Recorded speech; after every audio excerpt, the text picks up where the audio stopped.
Everyone, welcome to maths का magic powered by शिक्षक junction. और ये हमारी फिर से मैथ्स में ट्रेन की ट्रिक वीडियो है, क्योंकि ये सफर जारी रहेगा और थोड़ा लंबा भी है, लेकिन इसको इंटरेस्टिंग बनाते हुए आपको सुनाती हूँ एक जोक। दो फ्रेंड्स कॉम्पिटिटिव एग्जाम क्लियर करके इंटरव्यू देने जाते हैं। तो यूजुअली उनका इंटरव्यू एक ही पोजीशन पर होता है, तो वहां पर पहला फ्रेंड इंटरव्यू देने जाता है। तो उसका इंटरव्यू जैसा भी हुआ था, तो वो बाहर आता है निकल के। तो फिर वो दूसरा फ्रेंड उससे पूछता है, भाई तेरा इंटरव्यू कैसा हुआ? तो बोला कि देख, ऐसा मैं जल्दी में बता रहा हूँ कि जब भी वो तुझसे कुछ पूछे तो तुम उनसे ये कह देना कि खिड़की नहीं, मतलब खिड़की मत खोलना, क्योंकि फिर वो उसके बाद ऐसे ट्रेन के क्वेश्चन पूछेंगे कि तुम बता नहीं पाओगे। तो दूसरे इतनी देर में उनकी बेल बज जाती है, दूसरे को अंदर जाना पड़ता है, दूसरा चला जाता है अंदर। फिर जैसे ही वो अंदर जाता है तो पहले से ही घबराया हुआ होता है, क्योंकि पहले वाले की स्थिति ठीक नहीं थी बाहर आने के बाद। तो फिर वो उससे पूछते हैं कि अच्छा ये बताइए, आप ट्रेन से कहीं जा रहे हैं और आपको गर्मी लग रही है, तो आप क्या करेंगे? तो उसके दिमाग में वही चीज क्लिक करती है, लेकिन फिर वो कहता है कि सर मुझे गर्मी लग रही है, कोई नहीं मैं अपना कोट उतार दूंगा। फिर वो कहते हैं अच्छा फिर भी गर्मी लग रही है तो क्या करोगे? तो फिर वो कहते हैं सर मैं अपनी शर्ट भी उतार दूंगा। फिर वो पूछते हैं अच्छा फिर भी तुम्हें कुछ आराम नहीं मिले, गर्मी तब भी लग रही हो, तो क्या करोगे? तो वो कहता है सर मैं जूते मोजे उतार दूंगा। फिर सर कहते हैं फिर भी? तो वो एंड में फ्रस्ट्रेट हो जाता है और सर से बोलता है सर कुछ भी हो जाए खिड़की तो मैं नहीं खोलूंगा। तो I hope you get the joke which I was want to say, कि मतलब आपके संग कहीं ऐसी स्थिति ना हो कि आप ट्रेन की क्वेश्चन की वजह से खिड़की ना खोल पाए। तो फॉलो ऑन दिस वीडियो, जितनी भी हमारी शिक्षक जंक्शन पर आ रही है उसको जरूर देखें ताकि आप ऐसे क्वेश्चंस में ना फंसे। चलो moving on to the question. देखो यहाँ पर दो ट्रेन्स हैं और दोनों एक दूसरे को क्रॉस कर रही हैं, और ये P पोजीशन से Q पर जा रही है, दूसरी वाली ट्रेन Q पोजीशन पर से P पोजीशन पर आ रही है।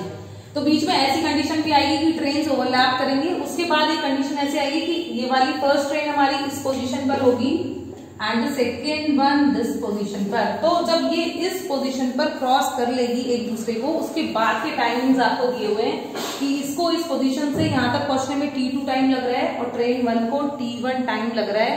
Then what is the ratio of their speeds, और आपसे स्पीड्स का रेशियो पूछ रहा है। तो then it is very simple and it is equal to, देखो अगर आगे स्पीड ट्रेन 1 है तो यहाँ पर टाइम 2 वाली ट्रेन का आएगा, और अगर सेकेंड है तो 1 का।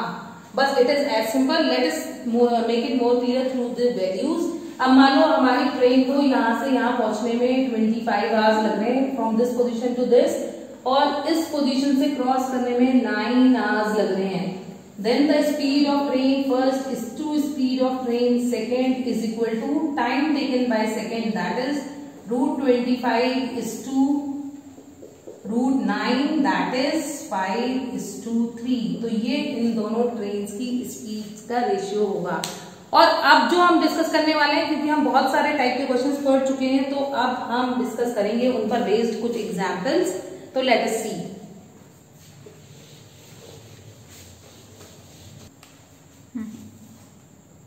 हाँ, तो देखिए ये क्वेश्चन मैंने पूरा लिख रखा है, और ये क्वेश्चन मैंने जानबूझ के पूरा लिखा है ताकि आप क्वेश्चन की जो लैंग्वेज होती है उससे भी आप वाकिफ हो पाए। तो देखो गिवन है train passes a standing man in 6 seconds and a platform 210 meter long in 16 second. तो देखो एक स्टैंडिंग मैन है यहाँ पर, और इसको ट्रेन पास कर रही है इन 6 सेकेंड्स, और ये हमारा प्लेटफॉर्म है 210 मीटर्स लॉन्ग, और इसको ट्रेन क्रॉस कर रही है इन 16 सेकेंड्स। ठीक है, let the length of the train be L। तो अब अगर मैं यहाँ पर जो डायमेंशंस लेने वाली हूँ उसके लिए आपको पुराने कॉन्सेप्ट क्लियर होने चाहिए जो ऑलरेडी हमारी 2 ट्रिक वीडियोस में आ चुके हैं। तो अगर आपने वो वीडियोस अब तक वॉच नहीं करी है, please do watch that in order to make this more clear. तो देखो स्टैंडिंग मैन की लेंथ वही रहती है, क्योंकि हमने अपनी पहली वीडियो में पढ़ा है। तो पहले केस में जो स्पीड ऑफ द ट्रेन होगी दैट इज L/6, और जब ये ट्रेन इस प्लेटफॉर्म से पास होगी देन द टोटल लेंथ हो जाती है L+210, और स्पीड इसको टाइम से डिवाइड कर देंगे। ऐसा क्यों करा है? ऐसा इसलिए करा है क्योंकि जो पूरी जर्नी में स्पीड है ट्रेन की दैट इज द सेम। तो देयरफॉर इस मैन को क्रॉस करते टाइम जो स्पीड होगी वही स्पीड इस प्लेटफॉर्म को क्रॉस करते टाइम भी होगी। On solving this 16L is equal to 6L plus 1260, this implies तो जो लेंथ ऑफ द ट्रेन हो गई दैट इज 126 मीटर्स, है ना सिंपल। देखो 1 मिनट में आंसर आ गया। एंड बात करें स्पीड ऑफ द ट्रेन की, तो जो स्पीड ऑफ द ट्रेन होगी वो किसी भी आप एक वैल्यू से निकाल सकते हो, आइदर बाय दिस और बाय दिस। तो हम L/6 से कर लेंगे, that is 126/6 and it is 21 meter per second. हो गया ना clear. Now moving on to the next one. अब देखो अब मैं कोई पूरा क्वेश्चन नहीं लिखने वाली हूँ, सिर्फ मैं एक पिक बनाऊंगी और आप उसी से समझ जाइएगा कि पूरा क्वेश्चन क्या है, ठीक है। एक क्वेश्चन मैंने इसलिए एक्सप्लेन करा था ताकि आपको वर्डिंग्स क्लियर हो जाए। अब देखो एक ट्रेन है 250 मीटर्स लॉन्ग, यहाँ पे ट्रेन नहीं बना रही हूं मैं, डायरेक्ट लिख रही हूँ ट्रेन है, and it is running with the speed of 100 kilometres per hour, ठीक। अब एक मैन है,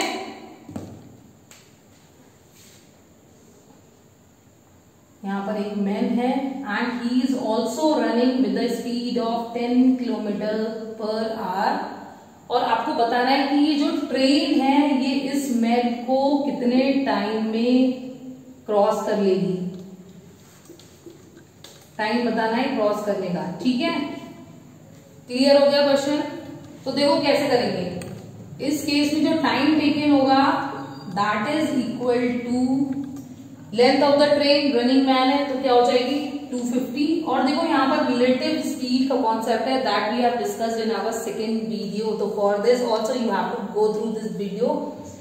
अब जो रिलेटिव स्पीड हो जाएगी उसमें दैट इज इक्वल टू, यहाँ पर इसको लिख लेते हैं पहले, सेम डायरेक्शन में रिलेटिव स्पीड सब्ट्रैक्ट होती है, then it comes out to be 100 - 10 and it comes out to be 90 kilometer per our.